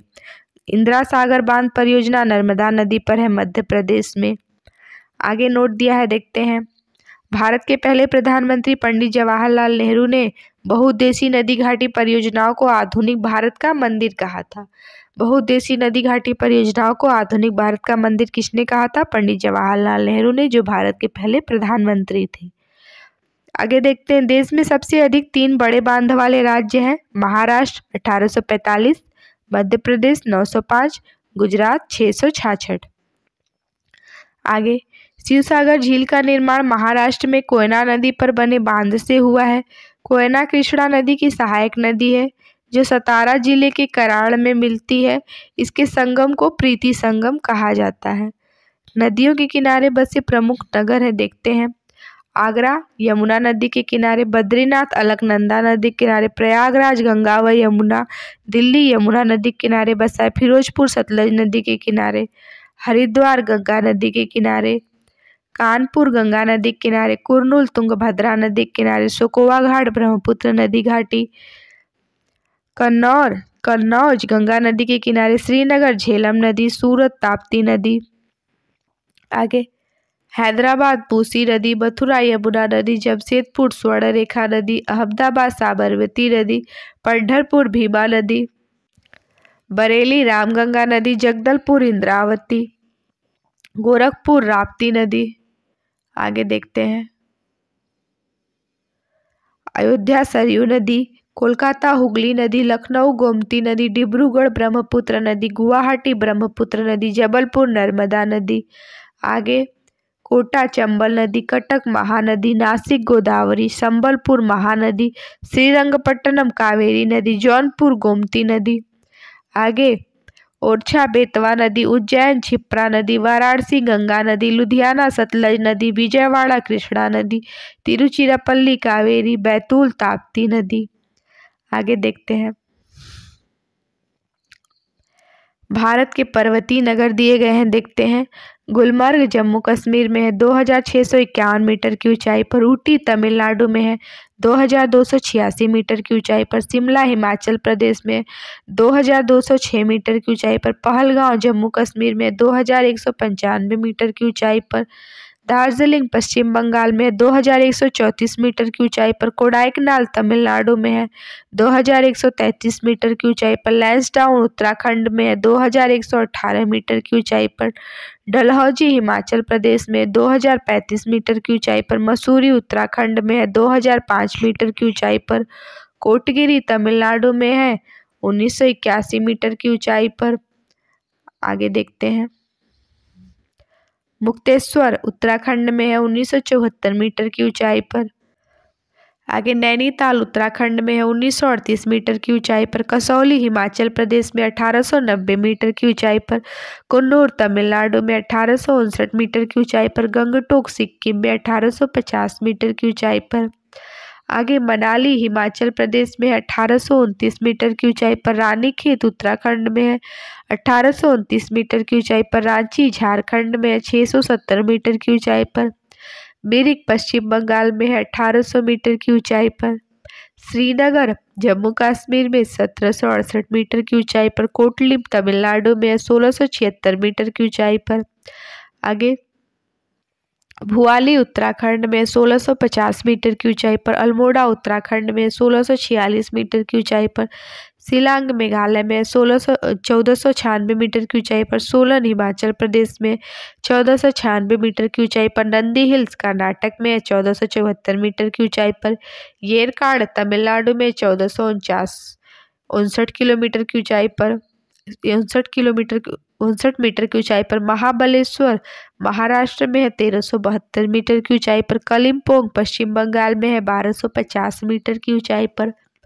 धर्मशाला हिमाचल प्रदेश में 1250 मीटर की ऊंचाई पर। कुल्लू घाटी हिमाचल प्रदेश में 1250 मीटर की ऊंचाई पर। माउंट आबू राजस्थान में 1219 मीटर की ऊंचाई पर। पंचगनी महाराष्ट्र में 1219 मीटर की ऊंचाई पर। मन्नार केरल में है 1158 मीटर की ऊंचाई पर। पंचमढ़ी मध्य प्रदेश में 1067 मीटर की ऊंचाई पर। सपुतारा गुजरात में 975 मीटर की ऊंचाई पर। केमानगुंडी कर्नाटक में 914 मीटर की ऊंचाई पर। पेरियार केरल में 914 मीटर। मंडी हिमाचल प्रदेश में 709 मीटर। लोनावाला महाराष्ट्र में 620 मीटर। खांडला महाराष्ट्र में 620 मीटर। आगे देखते हैं भारत के प्रमुख भौगोलिक उपनाम के बारे में। भारत के प्रमुख भौगोलिक उपनाम दिया गया है और शहर दिया गया है। ईश्वर का निवास स्थान प्रयागराज, 5 नदियों की भूमि पंजाब, 7 टापुओं का नगर मुंबई, बुनकरों का शहर पानीपत, अंतरिक्ष का शहर बेंगलुरु, डायमंड हार्बर कोलकाता। आगे देखते हैं भौगोलिक उपनाम और शहर के बारे में। इलेक्ट्रॉनिक नगर बेंगलुरु, भारत का प्रवेश द्वार मुंबई, पूर्व का वेनिस कोच्चि, भारत का पिट्सबर्ग जमशेदपुर, भारत का मैनचेस्टर अहमदाबाद, मसालों का बगीचा केरल, गुलाबी नगर जयपुर। आगे देखते हैं क्वीन ऑफ डेक्कन पुणे, भारत का हॉलीवुड मुंबई, झीलों का नगर श्रीनगर, फलोद्यानों का स्वर्ग सिक्किम, पहाड़ी की मल्लिका नेतरहाट, भारत का डेट्रॉयट पीथमपुर, पूर्व का पेरिस जयपुर। आगे देखते हैं सॉल्ट सिटी गुजरात, सोया प्रदेश मध्य प्रदेश, मलय का देश कर्नाटक, सर्वाधिक प्रदूषित नदी साबरमती, दक्षिण भारत की गंगा कावेरी, काली नदी शारदा, ब्लू माउंटेन नीलगिरी पहाड़ियाँ। एशिया के अंडों की टोकरी आंध्र प्रदेश, राजस्थान का हृदय अजमेर, सुरमा नगरी बरेली, खुशबुओं का शहर कन्नौज, काशी की बहन गाजीपुर, लीची नगर देहरादून, राजस्थान का शिमला माउंट आबू, सुपर प्रसारित नगर चेन्नई, कर्नाटक का रत्न मैसूर, त्योहारों का नगर मदुरै, स्वर्ण मंदिर का शहर अमृतसर, महलों का शहर कोलकाता, नवाबों का शहर लखनऊ। आगे इस्पात नगरी जमशेदपुर, पर्वतों की रानी मसूरी, रैलियों का नगर नई दिल्ली, अरब सागर की रानी कोच्चि, भारत का स्विट्जरलैंड कश्मीर, पूर्व का स्कॉटलैंड मेघालय, उत्तर भारत का मैनचेस्टर कानपुर, मंदिरों एवं घाटों का नगर वाराणसी, धान की डलिया छत्तीसगढ़, भारत का पेरिस जयपुर, मेघों का घर मेघालय, बगीचों का शहर कपूरथला, पृथ्वी का स्वर्ग श्रीनगर, पहाड़ों की नगरी डूंगरपुर, भारत का उद्यान बेंगलुरु, भारत का बोस्टन अहमदाबाद। आगे देखते हैं आगे और भी दिया है गोल्डन सिटी अमृतसर, सूती वस्त्रों की राजधानी मुंबई, पवित्र नदी गंगा, बिहार का शोक कोसी, वृद्ध गंगा गोदावरी, पश्चिम बंगाल का शोक दामोदर नदी, कोट्टायम की दीदी मलयाला, जुड़वा नगर हैदराबाद सिकंदराबाद, ताला नगरी अलीगढ़, राष्ट्रीय राजमार्गों का चौराहा कानपुर, पेठा नगरी आगरा, भारत का टॉलीवुड कोलकाता, वन नगर देहरादून, सूर्य नगरी जोधपुर। आगे देखते हैं राजस्थान का गौरव चित्तौड़गढ़, कोयला नगरी धनबाद। आगे देखते हैं क्या दिया है भारतीय राज्यों एवं केंद्र शासित प्रदेशों की राजधानियां दी हुई हैं। देखते हैं बिहार की राजधानी पटना, असम की दिसपुर, उड़ीसा की भुवनेश्वर, कर्नाटक का बेंगलुरु, गुजरात का गांधीनगर, तमिलनाडु का चेन्नई, नागालैंड कोहिमा, हरियाणा चंडीगढ़, मध्य प्रदेश भोपाल, मेघालय शिलांग, हिमाचल प्रदेश शिमला, मिजोरम आइजोल, गोवा पणजी, छत्तीसगढ़ रायपुर। आगे देखते हैं छत्तीसगढ़ रायपुर, इधर पश्चिम बंगाल कोलकाता, आंध्र प्रदेश अमरावती, उत्तर प्रदेश लखनऊ, केरल तिरुवनंतपुरम, त्रिपुरा अगरतला, पंजाब चंडीगढ़, मणिपुर इम्फाल, महाराष्ट्र मुंबई, राजस्थान जयपुर, सिक्किम गंगटोक, अरुणाचल प्रदेश ईटानगर, उत्तराखंड देहरादून, झारखंड रांची, तेलंगाना हैदराबाद। आगे दिया है महाराष्ट्र एवं हिमाचल प्रदेश की 2 राजधानियां हैं। महाराष्ट्र की शीतकालीन राजधानी नागपुर एवं ग्रीष्मकालीन राजधानी मुंबई है। हिमाचल प्रदेश की दूसरी राजधानी धर्मशाला कांगड़ा जिला है। आगे देखते हैं केंद्र शासित प्रदेश दिया हुआ है। देखते हैं लक्षद्वीप की राजधानी कवरत्ती, दिल्ली की नई दिल्ली, चंडीगढ़ का चंडीगढ़, अंडमान निकोबार द्वीप समूह का श्री विजयपुरम, पुडुचेरी का पुदुचेरी, दादरा नगर हवेली दमन दीव का दमन, लद्दाख का लेह, जम्मू कश्मीर का श्रीनगर। आगे भारत की जनजातियां दी हुई हैं। देखते हैं भारतीय संविधान के अनुच्छेद 366 के अनुसार जनजातियों से तात्पर्य उन जनजातीय समुदायों के अंशों या समूहों से है जो संविधान के अनुच्छेद 342 के तहत अनुसूचित जनजातियों के रूप में माने गए हैं। आगे देखते हैं जनजातीय विकास विभाग भारत सरकार के अनुसार भारत में जनजातीय समुदायों की संख्या 550 है। आगे राष्ट्रीय जनजातीय अनुसंधान संस्थान नई दिल्ली में है। 2011 ईस्वी की जनगणना के अनुसार जनजातियों की जनसंख्या संपूर्ण भारत की जनसंख्या का 8.6% है। आगे देखते हैं राज्य, केंद्र शासित प्रदेश तथा वहाँ पाई जाने वाली जनजातियाँ। देखते हैं गुजरात में कौन कौन सी जनजातियाँ पाई जाती हैं। भील, बंजारा, कोली, पटेलिया, डाफर, टोडिया आदि। हिमाचल प्रदेश में गड्डी, गुड्डी, कनौरा, लाहौली, हट्टी समुदाय आदि। जम्मू कश्मीर में बकरवाल, गद्दी, गुज्जर, चांगपा या चंपा आदि। केरल में कादर, उराली, मोपला, इरुला, पनियान, चेंचू आदि। मध्य प्रदेश में भील, लंबाड़ी, बंजारा, गोंड, अबूझमारिया, मुरिया, बिसनौन, गोंड, खेरवार, असुर, बैगा, कोल, मुंडा आदि जनजातियाँ। छत्तीसगढ़ की जनजातियाँ देखते हैं। भुंजिया, मुरिया, कमार, कोरबा, मारिया, हलवा, बैगा, अबूझमाड़िया, पहाड़ी कोरबा, भारिया, धनगढ़ के संशोधन द्वारा 2022 के संशोधन द्वारा आदि। महाराष्ट्र की कौन कौन सी? बारली, बंजारा, कोली, चितपावन, गोंड आदि। मणिपुर की कुकी, मैटी या मैठी, नागा, अंगामी आदि। मेघालय की गारो, खासी, जयंतिया, मिकिर आदि। मिजोरम की लाखर, पाओ, मिजो, चकमा, लुसाई, कुकी आदि। आगे देखते हैं नागालैंड की। नागा, नवुई, नागा, अंगामी, मिकिर आदि। उड़ीसा की जुआंग, खरिया, भुइया, संथाल, हो, कोल, ओरांव, चेंचू, गोंड, सोन, डोंगरिया, कोंद, बोंडा, रेमो आदि। राजस्थान की मीणा, सहरिया, सांसी, गरासिया, भील, बंजारा, कोली। सिक्किम की लेपचा, लिंबू और भूटिया जनजाति। तमिलनाडु की बड़गा, टोडकोटा, कोटा, टोडा, नीलगिरी की मूल जनजाति है टोडा, नरी कोरवन। आगे त्रिपुरा की देखते हैं। रियांग अथवा त्रिपुरी, हलाम, नोटिया आदि। उत्तराखंड का थारू, कोय, मारा, नीति, भोट अथवा भोटिया, गढ़वाल और कुमायूं क्षेत्र। खास जौनसर, बाबर क्षेत्र आदि में। पश्चिम बंगाल की कौन कौन सी है देखते हैं। लोघा, भूमिज, संथाल, लेप्चा, लिंबू, दार्जिलिंग क्षेत्र में। असम में राभा, दिमारा, कोछारी, बोडो, अबोर, आबो, मिकिर, काबी, नागा, लुसाई आदि। आंध्र प्रदेश की चेंचूस, कोढ़स, सवारा, गदवा, गोंड आदि। आगे देखते हैं अरुणाचल प्रदेश की जनजाति। मोपा, डबला, सुलुंग, मिसमी, मीनियोंग, मिरीगेलोंग, अपतनी, मेजी आदि। झारखंड की संथाल, मुंडा, हो, ओराव, भीरहोर, कोरबा, असुर, भुइया, गोंड, सौरिया, भूमिज आदि। उत्तर प्रदेश की जनजातियां देखते हैं। धुरिया, नायक, ओझा, पठारी तथा राजगोंड ये सभी गोंड जाति की उपजाति है। इन्हें 2022 के संशोधन के माध्यम से अनुसूचित जनजाति का दर्जा मिला। भोटिया, जौनसारी, थारू, भंगी, मुस्लिम, राजी, बोक्सा। कर्नाटक की कौन सी है? बेदार, टोडा, हक्की पिक्की, जेनु, कुरुबा, कुडू, करुबा, कुट्टायन, कोंडा, कपुश, सोलागा। आगे लक्षद्वीप की देखते हैं। वासी, कोया, मलमी, मेलाचेरी, अमीनी दीव। अंडमान निकोबार की औंजे, जारवा, जरना, सेंटिलीज, अंडमानी, निकोबारी, सोमपेन और कारी। ये इंपॉर्टेंट है। अंडमान की सेंटिलीज, जारवा और सोमपेन ये तीनों दे के नाम पूछ लिया जाता है। कहाँ की जनजातियां हैं? तो अंडमान की। आगे देखते हैं जनसंख्या की दृष्टि से मध्य प्रदेश सबसे अधिक जनजाति जनसंख्या वाला राज्य है।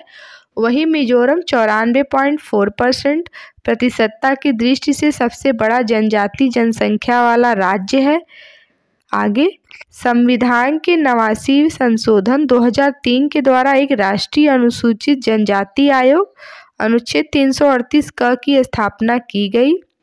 आगे इस आयोग के प्रथम अध्यक्ष यूएस ढेबर को बनाया गया। वर्ष 2011 में हुई जनगणना के अनुसार जनसंख्या की दृष्टि से भारत की सबसे बड़ी जनजाति भील है, जिसकी जनसंख्या 1,69,00,000 है। भारत की दूसरी सबसे बड़ी जनजाति गोंड है, जिसकी जनसंख्या 43,57,918 है। तीसरे स्थान पर संथाल जनजाति है। वर्ष 2011 की जनगणना के अनुसार भारत की सबसे कम जनजाति जनसंख्या वाला राज्य मेघालय 2.5% है, जबकि सबसे अधिक जनजाति जनसंख्या वाला राज्य मध्य प्रदेश है। जारवा जनजाति अंडमान निकोबार को विश्व की सबसे पुरानी जनजाति माना जाता है। जारवा जनजाति अंडमान निकोबार की विश्व की सबसे पुरानी जनजाति माना जाता है। आगे देखते हैं। ठक्कर बापा को आदिवासियों के मसीहा के उपनाम से जाना जाता है। भारत की सर्वाधिक आद्य जनजाति गोंड है। सोमपेन जनजाति निकोबार द्वीप समूह में पाई जाती है। टोडा जनजाति नीलगिरी की पहाड़ियों पर निवास करती है। आगे देखते हैं। थारू जनजाति दीपावली को संयुक्त त्यौहार के रूप में मनाती है। मिथन त्यौहार मनाती है। मिथेन त्यौहार नागा जनजाति का है। आगे देखते हैं। नायर जनजाति में परिदर्शक पति की अवधारणा पाया जाता है। टोडा जनजाति पशुपालक है तथा भैंस पालने का काम करती है। संथाली लोग पुजारी को नायक कहते हैं। संथाली लोग पुजारी को नायक कहते हैं। आगे देखते हैं। हो, उराव एवं मुंडा जनजातियों में धार्मिक पुरुष को पाहन कहते हैं, जबकि छत्तीसगढ़ में गोंड उन्हें बैगा और केरल के कनिक्कर एवं यूराली उन्हें प्लाथी कहते हैं। जनजातियों की शैक्षणिक संस्था को युवा गृह या घुमकुड़िया कहा जाता है। नाच गाकर अपनी जीविका कमाने वाले दक्षिणी राजस्थान की जनजाति गरासिया है। आगे चलते हैं। गोंड जनजाति के बोली में गीत को पाटा तथा गाने को बराना कहते हैं। ददरिया, कर्मा और सुआ गोंड जनजाति के प्रमुख लोक नृत्य हैं। कोरबा आदिवासियों में पुनर्विवाह को मयारी कहते हैं। बिरहोर आदिवासियों का निवास स्थान टंडा कहलाता है। लोहा गलना असुर जनजातियों का एक पारंपरिक पेशा है। टोडा जनजाति मुख्यतः तमिलनाडु में निवास करती है। फांगो पर्व से पहाड़ी खड़िया की आर्थिक स्थिति उजागर होती है। बिल्मा नृत्य बैगा जनजाति मध्य प्रदेश, छत्तीसगढ़ एवं झारखंड द्वारा किया जाता है। भुंजिया जनजाति में रसोई घर को लाल बंगला कहते हैं, जो घर के बाहर रहता है। आगे अगरिया जनजाति लोहासुर को अपना देवता मानती है। चांगपा या चंपा समुदाय मुख्य रूप से लद्दाख, जम्मू कश्मीर में पाए जाने वाला एक अर्ध खानाबदोश तिब्बती लोगों का समुदाय है। भारत सरकार ने इन्हें अनुसूचित जनजाति के रूप में सूचीबद्ध किया है। ये घुमंतु लोग जीवन यापन के लिए अच्छे किस्म का ऊन देने वाले पश्मीना बकरे बकरियों को पालते हैं। आगे देखते हैं। कुछ पॉइंट दिए हुए हैं, देखते हैं। जीवन की उत्पत्ति आदि सागर में आर्कियोजोइक एरा में हुई है। भारत आने वाला सबसे पहला प्रजाति समूह निग्रो था। नॉर्डिक प्रजाति भारत में सबसे अंत में आई। आगे देखते हैं। हड़प्पा सभ्यता की शुरुआत प्रोटो ऑस्ट्रेलॉयड एवं भूमध्य सागरीय प्रजाति ने किया। निग्रिटो, प्रोटो ऑस्ट्रेलॉयड व मंगोलॉयड प्रजातियों के लोग भारत में आदिवासी जनजातियों में सम्मिलित किए जाते हैं। निग्रिटो अंडमान निकोबार एवं त्रावणकोर व कोचीन की पहाड़ियों में पाई जाती है। आगे चलते हैं। मंगोलॉयड, मंगोलॉयड लोग उत्तर पूर्वी और दक्षिण पूर्वी एशिया में रहते हैं, जो अमेरिका के मूल निवासी थे। भारत में ये असम, हिमालय क्षेत्र एवं लेह लद्दाख में पाए जाते हैं। नार्डिक, उत्तर पश्चिम भारत के लोग। प्राच्य सिंध, पंजाब, राजस्थान, गुजरात एवं महाराष्ट्र आदि के लोग। भूमध्य सागरीय ये उत्तर भारत की उच्च जातियां हैं। आगे देखते हैं। कमार जनजाति की आजीविका पारंपरिक रूप से बांस पर आधारित है। आदिवासियों का प्रमुख पर्व सरहुल चैत शुक्ल की तृतीया को मनाया जाता है। अरुणाचल प्रदेश, हिमालय क्षेत्र, पश्चिम से पूर्व में बसी कुछ जनजातियां इस प्रकार हैं। मोनपा, डफला, अबोर, मिसमी, नीसी और नागा।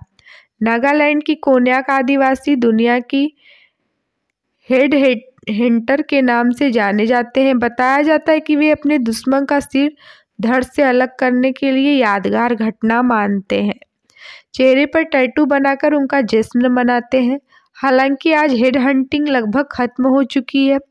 कोन्याक जनजाति को भारत के साथ साथ म्यांमार की भी नागरिकता है। इनका गांव लोंगवा नागालैंड की मोन जिला का कुछ हिस्सा म्यांमार में भी पड़ता है।